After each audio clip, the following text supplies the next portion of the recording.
इति मन्त्रेण देवं स्वाभयित्वा देवोपरिवस्त्रमाच्छाद्य तदुपरि पुनः प्रचुरधान्यं सकुटुम्बं प्रक्षिपेत् ततः प्राणेन शिरोमयो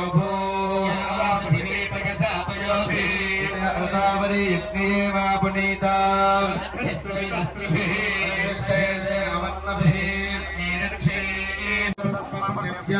संभव ब्रह्मवक्षसमसि ब्रह्मवक्षसायत्वा ॐ या जातावोषधयो देवेभ्यस्त्रिजुगं पुरा मन्दानि बभ्रूणामहगोषतं धामानि सप्तचा अथाचक्रत्वा यूयमिमं मे अवदङ्कृता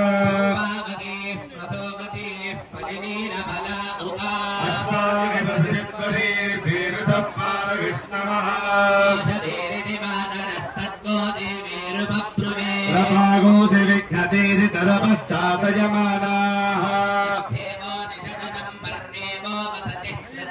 ओमाचरित्किलासथगत्सनमथपोरुषम्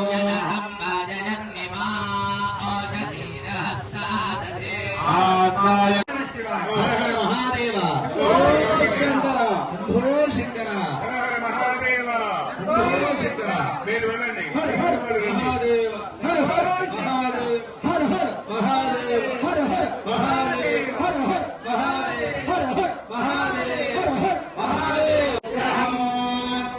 एकं मनोग्रहे मकिंकिनी सत्यलिंगाशिका पुराधिनाथ कालभैरवं भरे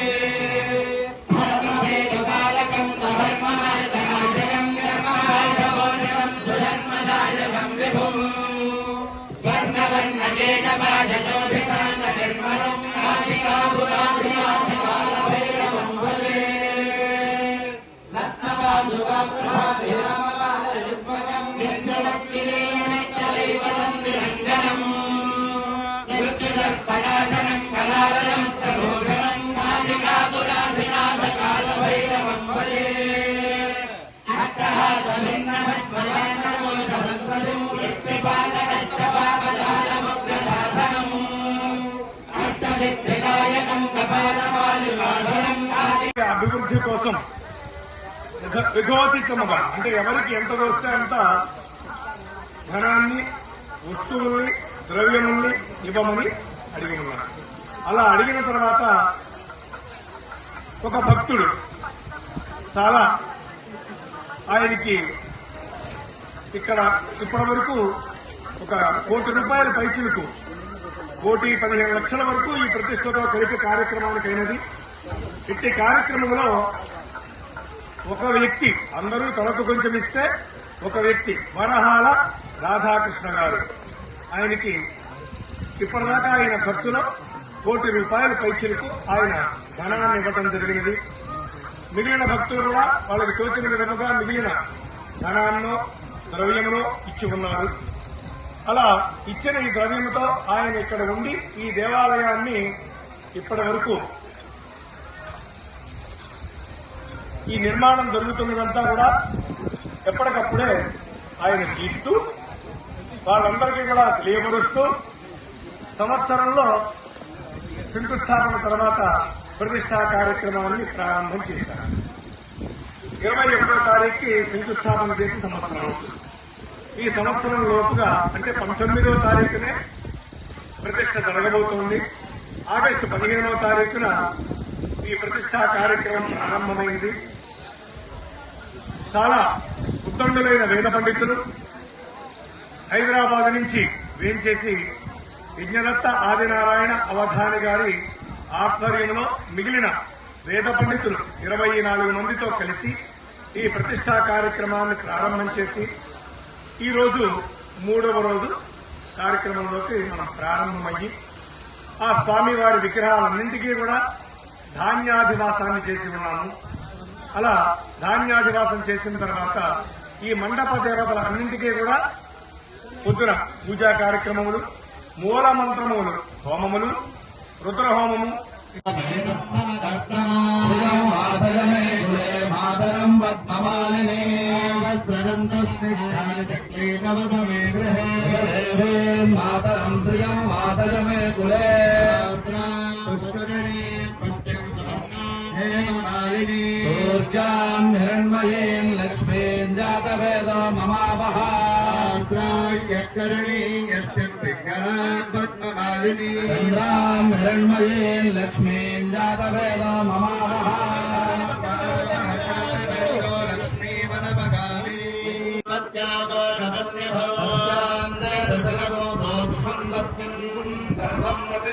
तस्य मध्ये महानद्यर्विश्वाद्यर्विश्वदामुखः भक्तिभजन्तिष्ठन्नाहारमजरः कविः ऊर्ध्वमदध्यायैरश्मयस्तस्य दन्तदा स्पन्देहमापादनमस्तकः तस्य मध्ये वह्निशिखा अनीयोर्ध्वाप्यवस्थितः नीरतो यदमध्यस्तात् विद्युल्लेखे प्रभास्वरा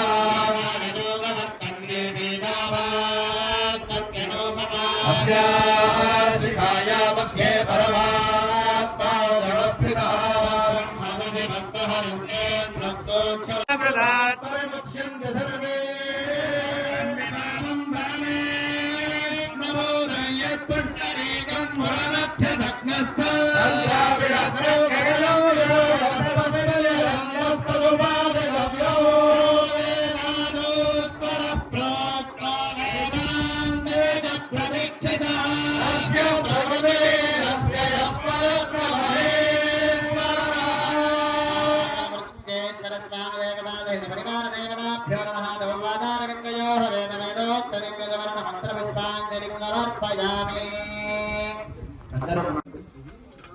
ఎట్లయినా మొదలుపెట్టినా నెమ్మదిగా ఏదైనా ఒక పని చేయాలి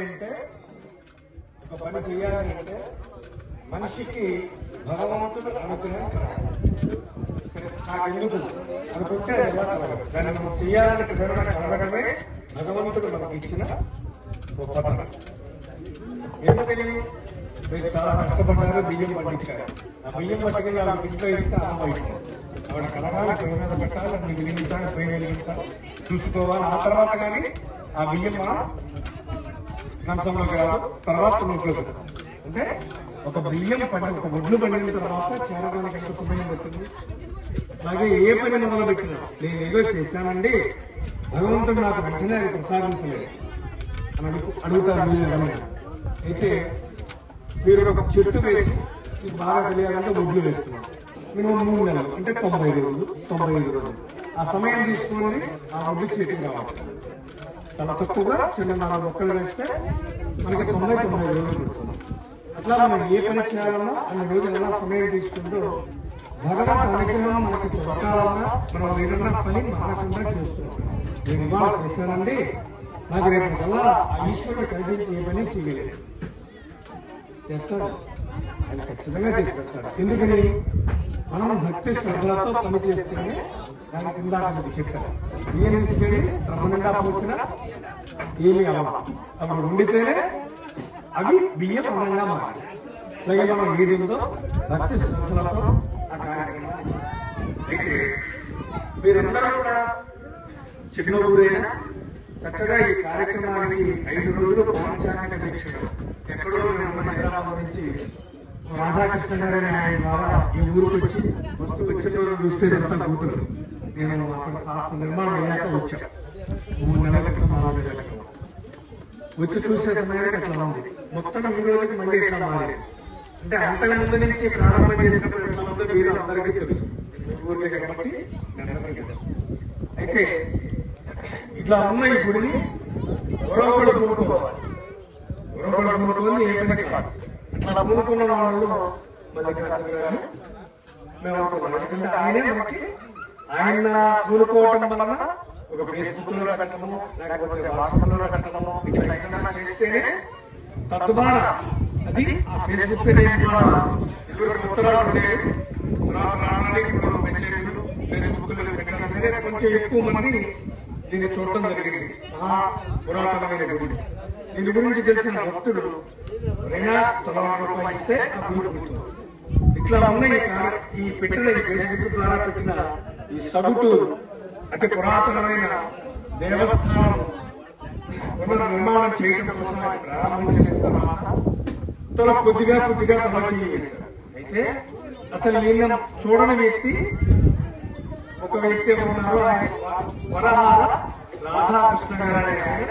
ఈ గుడి నిమిత్తం ఇప్పటిదాకా ఆయన ఇక్కడికి రాలేదు. ఎవరు?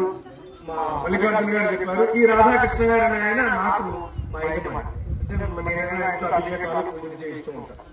తద్వారా నేను ఇప్పుడు ప్రతిష్టకి ఇక్కడికి వచ్చాను. లేకపోతే అసలు మీ సెలవు ప్రతిష్టకి వచ్చాను.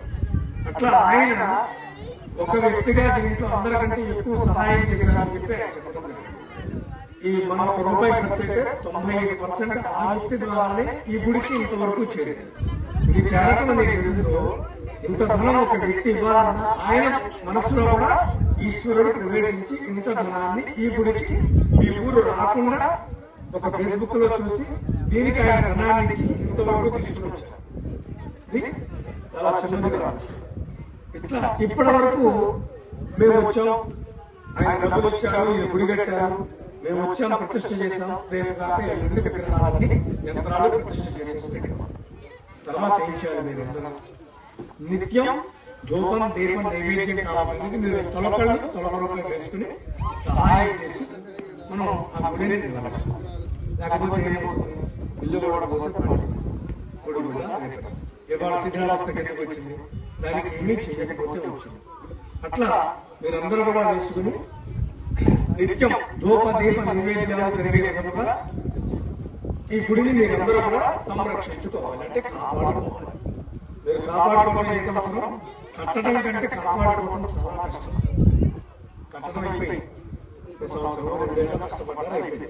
ఇక్కడ నుంచి కాపాడుకోవాల్సింది నాలుగు సంవత్సరం 2 ఏళ్ళు కాదు, యావజ్జీవం మనం దాన్ని కాపాడుకోవాలి. మనం అన్నంతగా మన పిల్లలు ఎక్కడ ఉన్నా ఇటైనా తిరిగినా ఇక్కడికి వస్తే ఈ గుడి అనేది ఉంది, దీంట్లో మనకి ఇట్లా ఉంది, ఇది చేసుకోవాలని చెప్పి మీరందరూ కూడా దానికి గుడిని కాపాడుకోవాలి.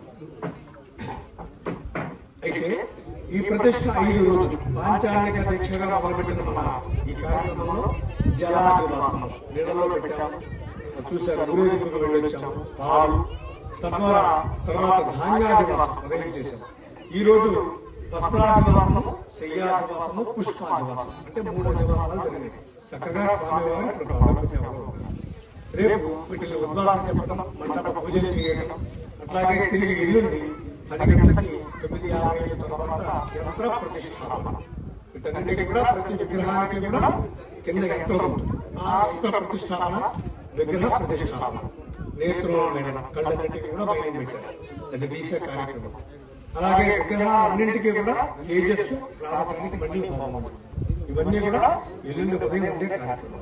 దాని తర్వాత శాంతి కళ్యాణం, అన్ని కూడా విగ్రహాలు పుట్టారు కదా ఒలితో, వాటికి తగినవన్నీ ఏమన్నాయో అవన్నీ కూడా ఆ నిప్పుంటుంది కదా రాయకుంటే అవన్నీ పోయి ఆ తర్వాత దానికి తేజస్సు రావడానికి మనం ఇవన్నీ హోమాలు చేస్తున్నాం.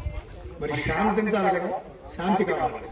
ఆ శాంతి ఏది ఉందో అది శాంతి కళ్యాణం చివరిగా జరుగుతుంది. ఈ మహత్తర కార్యక్రమంలో మీరందరూ కూడా చాలా భక్తి శ్రద్ధలతో పాల్గొన్నారు. రేపు ఎల్లుండి కూడా అందరూ వచ్చి ఈ స్వామివారిని దర్శనం చేసుకుని తీర్థ ప్రసాదాలు స్వీకరించి ఆ స్వామివారి అనుగ్రహం పొందవలసిందిగా మీ అందరికీ తెలియజేస్తున్నాను. ఓం నమః శివాయ.